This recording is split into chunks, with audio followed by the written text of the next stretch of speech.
Welcome to another episode of our video series of the mechanics of human cognition. It is great to be back. How are you doing? I am doing really well, thank you. And I'm excited because we have a dense, but I think utterly fascinating subject to tackle today. Oh, absolutely. It's one of those topics that touches every single decision you make. I mean, from what you have for breakfast all the way to, retirement planning. Right. We're going to be examining that invisible, really intricate relationship between language, how we even form a thought, and then how we use that to assess risk and possibility in life. It's a foundational look, really. It gets to the very structures that allow us to be informed at all. And that synthesis is so important. Our sources for this are really pointing to the fact that a surprisingly large number of our daily cognitive struggles, everything from that awkward social interaction to just being paralyzed when you're facing a big financial decision. That paralysis is key. It's all rooted in how we internally process and label our reality. It is, and that's what we need to get into. How specific words forge specific understandings, and why that distinction between sheer potential, let's call it possibility, and a definite high probability or likelihood. Why that difference is the ultimate difference between insight and, well, error. Okay, so let's unpack this from the ground up. If we think of thought as, say, a high-rise tower, what's the actual raw material we're using to build it? The argument is really strong that the raw material is language, the words themselves. Sesukler. They are the atoms of thought, the fundamental components. I like the analogy one of our sources used that words are neutral, almost like a handful of iron ore. It's a perfect analogy. Because iron on its own is just potential. Yeah. It has no meaning until you do something with it. Exactly. The value of that iron depends entirely on the, let's call it mental engineering that you apply to it. Right. You can take that iron and forge a simple nail, functional but, common. Or you can take that same raw material and refine it into components for advanced surgery or a microchip. It's the same stuff. The material is identical. The output depends entirely on the sophistication of the mind that's wielding it. You can string words into complex philosophy that advances human thought, or you can use those exact same words to just, hurl insults. And this is critical, our ability to think beyond just simple sensation, to move from recognizing a shape to actually understanding a concept. That depends entirely on words, doesn't it? It does. I mean, concepts like justice or quantum physics or even something as simple as warmth. Yeah. Those high-level abstract concepts, the things that allow for conscious linear thought, they're typically only solidified and made available for manipulation through words. Without the word, the concept just stays elusive. Vague, hard to grab onto. Almost impossible to share and nearly impossible to retrieve on command.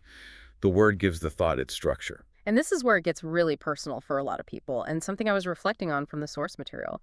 I think many of us spend years, maybe our whole lives, believing we just don't understand certain social cues.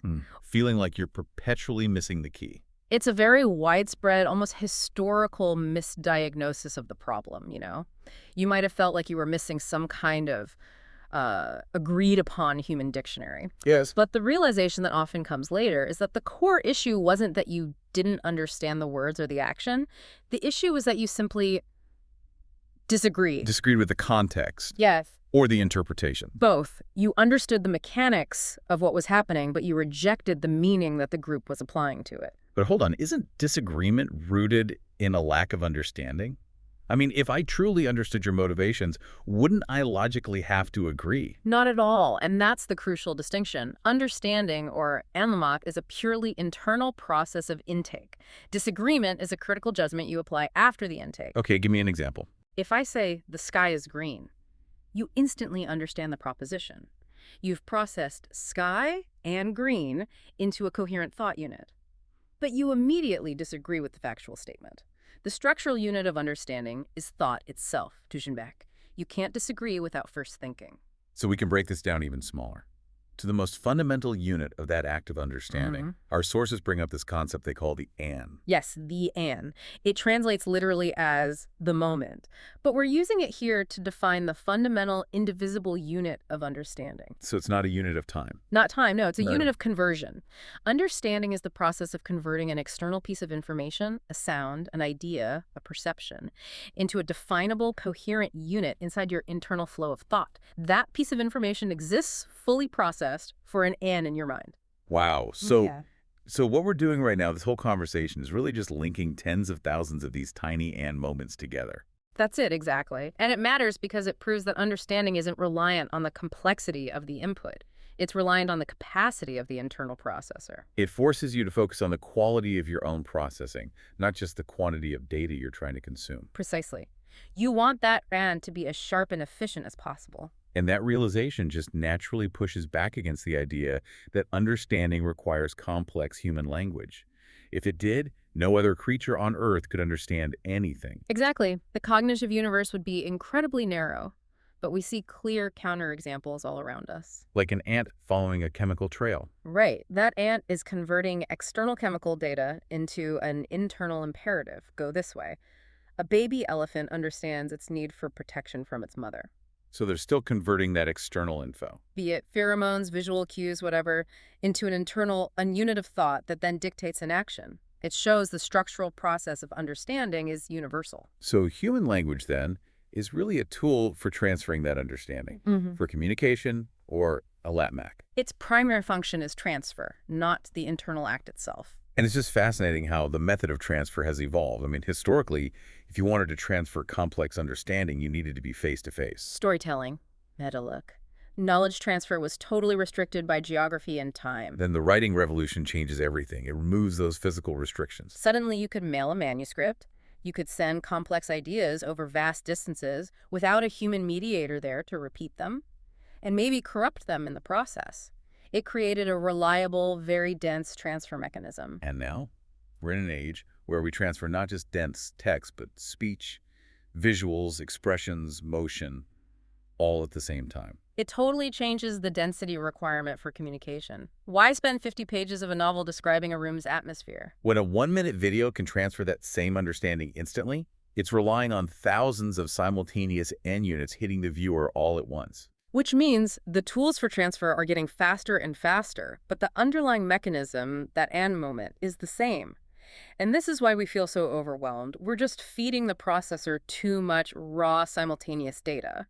This brings us perfectly to our second major theme, the cognitive toolkit we use to assess risk, which means we have to get really precise with our definitions of probability. Yes, and this is where clarity is just paramount, because the terminology, possibility, likelihood, chance, it all gets jumbled. Right. The sources define three key concepts: olasılık, muhtemel, and ihtimal. We rarely misuse them in daily chat, but when you try to define them abstractly, that's where the confusion starts. Okay, let's log in these definitions. Yeah. Olasılık refers to the concept of possibility, the entire set of outcomes. The whole set. And it's a comprehensive set. It's massive. It includes everything from a 99% chance down to a, trillionth of a chance. It's the whole spectrum of not zero. If it can happen, it is in the olasılık set. Period. Then we have muhtemel, which translates to likelihood. And likelihood is used to denote a strong probability. We're usually talking above 50% or, and this is critical, an outcome that the speaker expects or actively wishes to happen. It's the probability that's worth basing a real decision on. It's the probable one, the likely one. When someone says an event is muhtemel, that's what they mean. And finally, ihtimal. Historically, it was synonymous with olasılık, pure possibility, but in common use today, it kind of functions as a catch-all for both the outcome itself and the chance of it happening. So the real cognitive error here, the one that leads to bad decisions, it isn't mistaking 50% for 60%. No, not at all. It's miscalculating the size of that initial olasılık set. How so? We often operate assuming only 2 or 3 outcomes. I'll get the job or I won't get the job. But the actual possibility set is huge. You could have dozens of outcomes. Exactly. I'll get the job, but it'll be terrible. I won't get the job, but I'll be offered a better one later. I get the job, but the company downsizes in 6 months. We severely limit our perception of what's possible. We just confine our thinking to the most obvious choices. And that limiting perception is precisely why tools for decision-making can be so important. You mentioned the sources brought up that personal technique, the ledger system. Yeah, it's almost like an accounting system for personal choices. You use a simple T account ledger. You label the pros of a decision as in and the cons as out. And you weight them, right. You assign a weighted score to each factor. And the choice with the highest net positive score is deemed the most muhtemel, the highest likelihood of a good outcome, based on your own criteria. But here's the challenge, right? That ledger system completely falls apart when you're dealing with factors you can't assign a simple score to. How do you score emotional well-being? Or the risk of deeply offending a family member.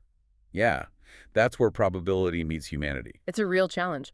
But what it does, it forces the user to assign a subjective value to those non-quantifiable things. The benefit of the ledger isn't always finding the true best answer. It's making your own biases explicit. Exactly. You might decide emotional well-being scores a +10, while financial stability scores a +8. The process of giving it a number makes the risk tangible, even if the number itself is, arbitrary.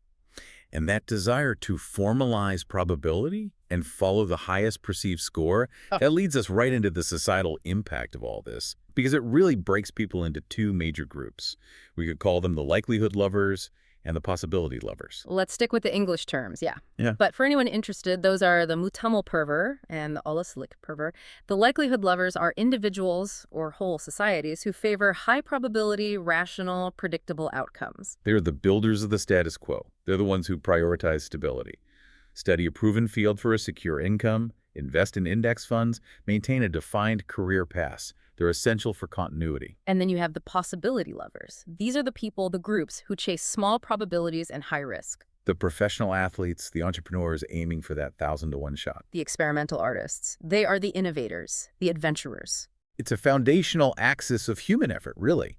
Society generally tries to guide the population down that main secure path, the likelihood path. It does. It often looks sideways at and can even actively punish the outliers who pursue those extremely low probability goals. They're seen as disruptive, deviant, or just wasting their time. And that social pressure is a mechanism of conservation.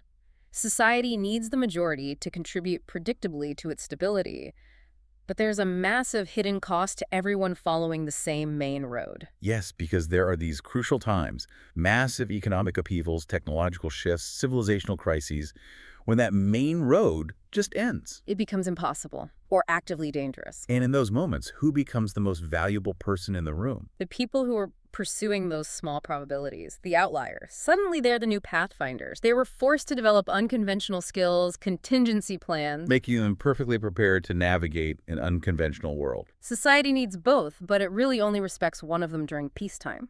And what's so vital for you, the individual, to grasp here is that pursuing a low probability outcome, say success in a high-risk field, is only a possibility if you actually invest your time and effort in it. That investment intrinsically increases your personal likelihood of success compared to the general population. You are actively altering the denominator of your own equation through sheer effort. We see this tension play out very strongly in generational tendencies too. Oh, it's a clear biological and sociological pattern. Children, young people, they tend to be possibility lovers. They're naturally liberal in their curiosity, willing to take risks because, frankly, they have less to lose. And then as we get older, Adults and the elderly tend to shift toward being likelihood lovers. They transition from seeking the new to conserving the capital and security they've accumulated. which creates a huge conflict for parents and caregivers, especially when economic stability is fragile. It's a massive dilemma. How much can a parent realistically encourage a high-risk, low-probability dream, like being a superstar musician, when a stable, high-probability outcome, a secure technical job, is necessary for the family's survival? That is the classic caregiver's dilemma. And the balance can't be dictated by some societal ideal. It has to be determined by the individual family's stability and circumstances. Of course, if the family has zero buffer, forcing a child onto the likelihood path is a survival strategy. It's not oppression. But if they have a large buffer, allowing that child to explore possibility is an investment in future innovation. So we've covered a lot of ground, from the fundamental architecture of thought, how your understanding is built word by word in those fleeting moments, To the profound difference between possibility and likelihood that shapes every decision you make. and at the end of the day, it seems we should strive for a robust balance. The most resilient people, the most resilient systems, they employ what you could call a barbell strategy for life. That's a great way to put it. Secure the great majority of your resources and energy in safe, high-likelihood pursuits, but dedicate a small, manageable, but meaningful portion to high-risk, high-reward possibility ventures. It keeps you stable, but you retain the capacity for a breakthrough. And here's where we can leave you with a final thought to mull over. Our sources noted that psychological factors, things like internal fear or insecurity, often lead people to discount genuinely high likelihood success. Things they are demonstrably good at. Exactly, and they treat it as a small possibility, effectively pushing potential opportunities away. You might be dismissing your own high probability of success simply out of self-doubt. So think about your own schedule, your investment of time and energy this week. Which type are you right now? The likelihood lover, seeking that predictable safety, or the possibility lover, chasing the breakthrough? And how much of your current stability is actually the very thing allowing you the luxury of chasing that small possibility? We hope this gives you a new frame through which to view your cognition and your future choices.